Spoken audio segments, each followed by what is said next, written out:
Assalamualaikum warahmatullahi wabarakatuh. Bismillahirrahmanirrahim. Alhamdulillahirabbil alamin. Wa bihi nasta'inu ala umuri dunya waddin wassalatu wassalamu ala sayyidil anbiya'i wal mursalin sayyidina wa maulana Muhammadin wa ala alihi washabihi ajmain. Qala Allah ta'ala fi kitabil karim. A'udzu billahi minasyaitonir rajim. Rabbi shrah li sadri wa yassir li amri wahlul 'uqdatam min lisani yafqahu qawli. Amma ba'du. Saudara-saudara, sahabat-sahabat, sedulur-sedulur semuanya yang saya hormati, mari kita selalu menunjukkan rasa syukur di hadapan Allah Subhanahu wa taala yang telah memberi banyak hal kepada kita semuanya sehingga kita bisa mencapai atau melakukan apa yang kita rencanakan dalam keseharian kita. Salam salawat selalu tertujukan kepada junjungan kita Nabi Agung Muhammad SAW, Nabi sang pencerah, Nabi sang revolusioner, Nabi sang pembawa obor kebenaran, Nabi yang satu-satunya Nabi yang mempunyai syafaat yang agung pada hari Yaumul Qiyamah besok. Semoga kita semuanya diakui menjadi umatnya sehingga bisa mendapatkan syafaat di kita di mana kita perlu. Saudara-saudara semuanya, kali ini saya akan terima kasih kepada sahabat-sahabat semuanya yang telah setia ya mengikuti channel kami sehingga kami masih bersemangat mengisi ruang udara ini. Terima kasih kepada semuanya, baik yang like, subscribe maupun yang hanya melihat saja. Saudara semuanya, saya akan ambil judul kali ini karena alur dari tayangan kemarin saya adalah sepertinya saya harus menerangkan beberapa hal secara sekelumit begitu tentang perang Diponegoro yang nanti juga ada kaitannya dengan tayangan saya yang berikutnya. Perang Diponegoro atau Perang Jawa, bahasa Inggrisnya The Java War atau The Java Oorlog zaman bahasa Belandanya. Perang Diponegoro banyak punya predikat ya, punya kategorisasi gitu ya. Ada perang Diponegoro dalam sentimen entitas wilayah yaitu perang Jawa, tetapi juga ada sentimen religiositas yang disebutnya adalah perang Sabil, perang fi sabilillah. Tentu ini dalam konteks memerangi kaum kafir yang tidak tunduk kepada tidak mau menerima kepada aturan-aturan dari agama Islam. Satu julukan yang tidak sembrono dan tidak mudah karena perang Sabil ini adalah sebetulnya levelnya perang suci begitu ya. Di atas segalanya, di atas nation, di atas kultural. Oleh karenanya sekali lagi perang Sabil dari perhelatan antara tahun 1825 sampai 1830 itu menjadi sangat menarik. Dan sepertinya banyak kalangan yang menarik tentang perang Diponegoro ini. Peter Carey misalnya, Pak Peter Carey yang sampai 20-an tahun katanya ya. Saya dapat info itu. Meneliti khusus di Jawa, terkhususkan lagi adalah Diponegoro. Yang tentu pasti pekerjaannya adalah detail karena bukan hanya dalam tahunan tapi puluhan tahun, sehingga menambah pewacanaan di sekitaran perang Diponegoro. Di samping itu banyak sekali para sejarawan yang memfokuskan sudut pandangnya. Terlepas dari semuanya, saya akan mengambil sudut pandang yang saya tekuni sampai saat ini, yaitu perspektif analisis sosial. Oleh karenanya, perang Diponegoro kali ini akan saya lihat sebagai perspektif sosial, yakni kesalahan si kolonialis Belanda membaca peta sehingga membuahkan petaka di dirinya sendiri sampai dengan bahkan hampir kolaps gitu ya, pemerintahan si kolonialis Belanda menghadapi perang Diponegoro yang hanya 5 tahun gitu. Oke saudara, tidak apa-apa karena satu sasaran fokus topik atau judul bisa saja dilihat dari banyak hal, dari banyak perspektif, bahkan mungkin juga dari banyak kepentingan yang muncul. Saya akan coba bahwa di sekian yang tertarik membahas perang Pangeran Diponegoro ini, saya akan memunculkan satu hal yang berbeda dengan beberapa hal yang sudah muncul. Begini saudara, meski sekelumit begitu ya, saya akan juga sebutkan profilnya, konteks sejarahnya, dan bahkan saat itu adalah budaya, tradisi yang melingkupinya sehingga menjadi sebuah entitas.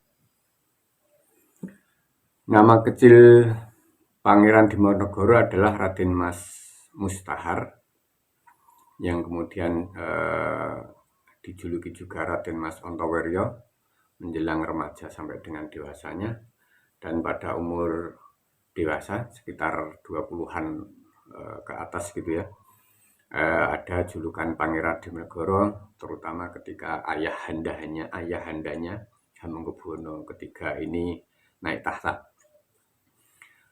Seperti di tradisi kerajaan, karena Pangeran Diponegoro atau Raden Mas Mustahar itu adalah istri selirnya dari Hamengkubuwono III atau garwa ampeyan istilahnya. Oleh karenanya kemudian tidak menduduki tahta karena tradisi kerajaan begitu, tetapi justru oleh eyang buyutnya, yaitu istri permaisurinya Hamengkubuwono I, yang kemudian populer dengan sebutan Ki Ageng Tegalrejo, mengasuhnya mulai dari umur 7 tahun. Jadi umur 7 tahun Diponegoro kecil sudah harus pindah ke Tegalrejo, ke perumahan perdesaan begitu, yang tentu lekat dengan tradisi desa, dekat dengan rakyat yang ada di pedesaan, dan langsung bersentuhan kepada realitas yang ada di saat itu.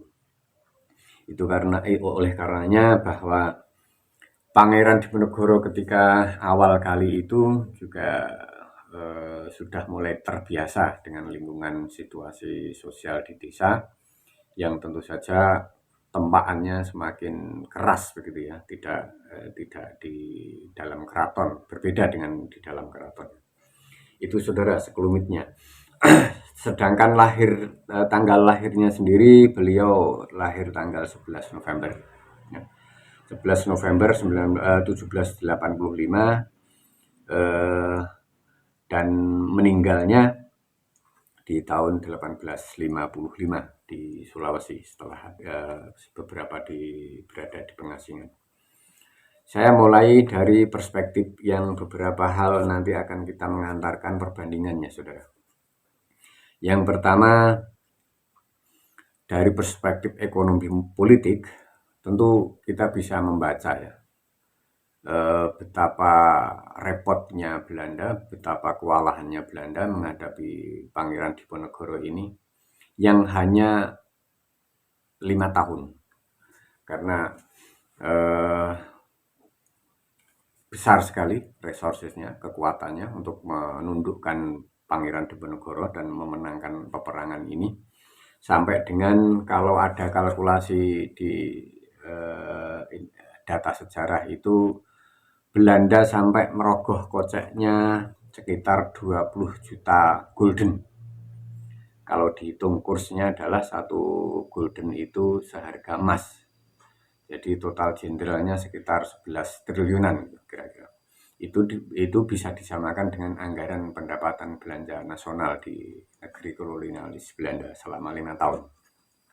Oke, itu resiko yang ini ya, yang terjadi. Tapi bahwa kenapa Pangeran Diponegoro yang hanya seorang diri, meski kemudian di belakangnya adalah masyarakat umum, masyarakat kaum terjajah yang segmennya banyak sekali, itu sempat merepotkan Belanda yang notabene punya perlengkapan canggih, modern, punya mesiu, punya meriam dan seterusnya, tetapi tetap saja kewalahan. Karena menurut saya Pangeran Diponegoro mampu mengorganisir, mampu mengkonsolidir kekuatan kaum terjajah untuk melawan si penjajah, sehingga sentimen ini yang kemudian di-manage oleh Pangeran Diponegoro, dan ternyata tidak sembrono hasilnya, karena saya ulangi sekali lagi, 5 tahun itu Belanda cukup kewalahan dan bahkan hampir kolaps begitu ya. Meski nanti di berikutnya saya akan coba unggah juga atas kekalahan Belanda atau kerepotan atau kolapsnya Belanda selama 5 tahun menghadapi ini. Nanti akan ada program tanam paksa yang prakteknya lebih ngeri dari yang kita duga semuanya, karena tidak bisa tidak Belanda harus cari duit untuk mengisi anggarannya yang sudah defisit itu, sehingga bisa berkembang lagi atau sepadan lagi dengan negara-negara yang lainnya seperti Belgia, Inggris, Perancis, Italia, dan seterusnya. Ini yang dari sisi, tentu ini juga masih banyak lagi karena ini hanya global saja. Silahkan dilanjutkan bahwa aspek ekonomi politiknya itu mengandung konsekuensi yang besar bagi si kolonialis Belanda dalam menundukkan itu. Juga misalnya juga kita lihat di sisi sosial politik begitu misalnya. Begitu hebatnya perang yang hanya 5 tahun itu merusak, memberantakkan susunan struktur sosial di negeri kolonialis Belanda. Meski perbandingannya jauh sekali, karena tercatat di sejarah 200.000 pasukan Pangeran Diponegoro meninggal. Di Belanda yang ansih Belanda hanya 8.000, tetapi 8.000 ini menjadi angka yang cukup besar dan cukup signifikan bagi Belanda sendiri untuk menancapkan kekuatan kekuasaannya di negeri jajahan. Ini tentu sentimen nasionalismenya akan berpengaruh besar karena bisa disebut ada penurunan konfidensi yang tinggi sekali, yang jauh sekali di level Belanda sebagai kolonialis atas menghadapinya perang Diponegoro itu, sehingga mereka harus mencurahkan semuanya, bahkan menarik semua atau mensentralkan semua kekuatan perangnya ke Jawa demi menundukkan Diponegoro yang saat itu menjadi musuh utamanya. Masih banyak lagi, saudara. Sekali lagi tergantung Anda dari semuanya. Yang jelas secara garis besar fakta sejarahnya ada 12.000 orang pribumi yang berkorban untuk menyerang Belanda, ada 8.000-an tentara Belanda yang menjadi mati juga di peperangan itu, ada 7.000 orang serdadu pribumi bayaran yang mati juga atas menghadapinya pasukan Diponegoro. Bisa juga dari segi taktik perang ya. Ini saya harus mengatakan sebetulnya tidak terlalu jorok, tetapi memang harus kita katakan seperti itu. ternyata si kolonialis Belanda ini liciknya melebihi, saya ambil contoh strateginya Israel. Karena penaklukan atau penangkapan di Diponegoro, Pangeran Diponegoro itu sendiri melalui jalan yang tidak elegan, yang tidak satria gitu kira-kira. Dan ini sangat memalukan, bahkan mungkin di dunia baru ada satu ini. Pimpinan tertinggi dalam perlawanan ditangkap dalam sebuah pertemuan di rumahnya De Kock sendiri di sekitaran Magelang, yang kemudian saat itu nyaris dengan mudah De Kock itu bukan raket ya, bukan kok raket, tapi De Kock ya, memang namanya De Kock. Jenderal De Kock menangkapnya dengan mudah karena saat itu nyaris ada di rumah beliau, nyaris Pangeran Diponegoro dan pengikutnya juga tidak banyak, karena pasti dalam silaturahmi yang terjadi pada hari raya, hari kedua itu sungguh-sungguh di luar dugaan Pangeran Diponegoro, karena Pangeran Diponegoro kadung mengambil sikap ya bisa ketemu, karena Pangeran Diponegoro dikabarkan sangat sulit bilang iya ketemu sama Belanda, sama kolonialis, sehingga ini yang kemudian momentum yang sangat dinanti-nantikan oleh kolonialis Belanda untuk menangkap dengan mudah. Ibaratnya Pangeran Diponegoro itu masuk perangkap dengan mudah gitu kira-kira. Mudah-mudahan ini tidak terulang lagi, karena banyak orang mengecam Israel. Ternyata sebetulnya ada yang lebih licik dari Israel, yakni kolonialis Belanda saat itu ketika menangkap Pangeran Diponegoro. Banyak lagi. Terus bisa juga kita dari segi budaya agama ya, karena perang Diponegoro ini juga saya sebut di atas sebagai perang sabil, jihad fi sabilillah, sampai pada gelaran Pangeran Diponegoro sendiri kan sangat panjang itu ya. Sultan Abdul Hamid Heru Cokro Panotogomo Khalifatuh Rasulillah ing Tanah Jawa. Panjang sekali. Ini yang diemban beliau, sehingga betul-betul menjadi bagi kaum santri, bagi kaum agama, komunitas agama religius Islam terutama, ini akan menjadi satu hal yang sangat sakral, karena julukan itu tidak main-main. Julukan itu adalah satu hal yang sudah luar biasa dan mendapat tingkat yang paling tinggi gitu kan, karena Khalifatu Rasulillah, menjadi pengganti Rasulillah di Tanah Jawa. Ini saya pikir banyak juga kajian terakhir yang melakukan itu. Prinsipnya saya setuju saja, semuanya sudut pandang kajian monggo dilakukan, bahkan sebanyak-banyaknya, supaya menambah pewacanaan perang Diponegoro ini menjadi sangat menarik dan sangat penting bagi perjalanan bangsa Indonesia, khususnya umumnya bagi dunia, karena Diponegoro mampu menunjukkan bahwa si kolonialis Belanda yang sangat licik dan rakus itu kemudian dibaca oleh semuanya di mata penduduk di seluruh dunia. Itu saudara-saudara. Lah, yang terakhir, bahwa seperti yang saya sampaikan tadi,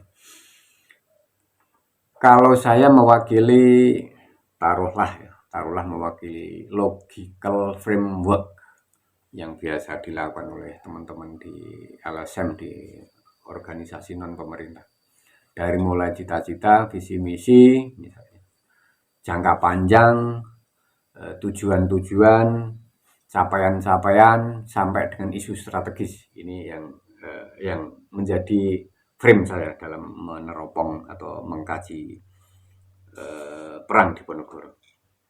Otomatis bisa saya katakan si kolonialis, si Belanda ini salah baca peta, karena petanya kan hanya dibuat oleh Patih Danurejo IV yang juga sentimen negatifnya ke Pangeran Diponegoro kuat sekali.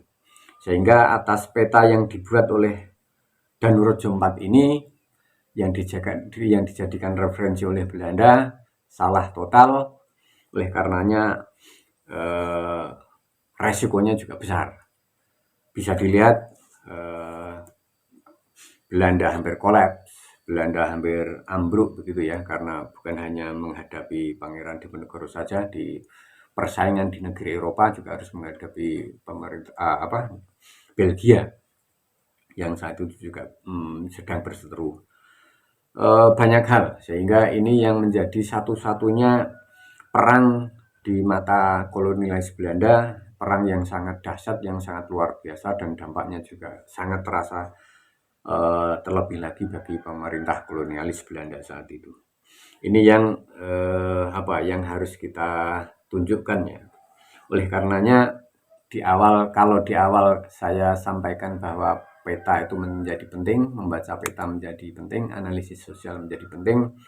Ini saya hanya ingin mengatakan secara seloroh saja, melengkapi kajian-kajian yang sudah ada, bahwa kesalahan si kolonialis Belanda adalah logical frame-nya yang kacau gitu, yang salah, sehingga outputnya atau kegiatan-kegiatannya juga menjadikan kegiatan yang kurang relevan, seperti repotnya atau berantakannya selama 5 tahun menghadapi Belanda itu. Oleh karena itu, saudara, saya akan semacam baca tesis gitu kira-kira. Kalau Anda salah baca peta, pasti itu akan menjadi petaka di kemudian hari. Belanda, kolonialis Belanda, bahkan saya menyarankan kita harus selalu menyebut jabatan atau predikat kolonialis untuk menunjukkan bahwa kita sangat benci kepada kolonialis. Bahkan bukan hanya Belanda saja, karena hampir Eropa semuanya kolonial, negeri-negeri menjajah, ekspansi dengan negeri jajahan. Si kolonialis Belanda salah membuat peta dan salah membacanya, sehingga kewalahan dalam menghadapi Diponegoro yang saat itu diduganya kucing, ternyata macan, kira-kira gitu ya istilah sekarang. Kira-kira itu saudara, semoga ada manfaatnya, kita bisa diskusi dan memperluas jangkauan diskurs kita, kajian kita, sehingga kita bisa melengkapi dari kajian-kajian yang sudah ada. Terima kasih. Assalamualaikum warahmatullahi wabarakatuh.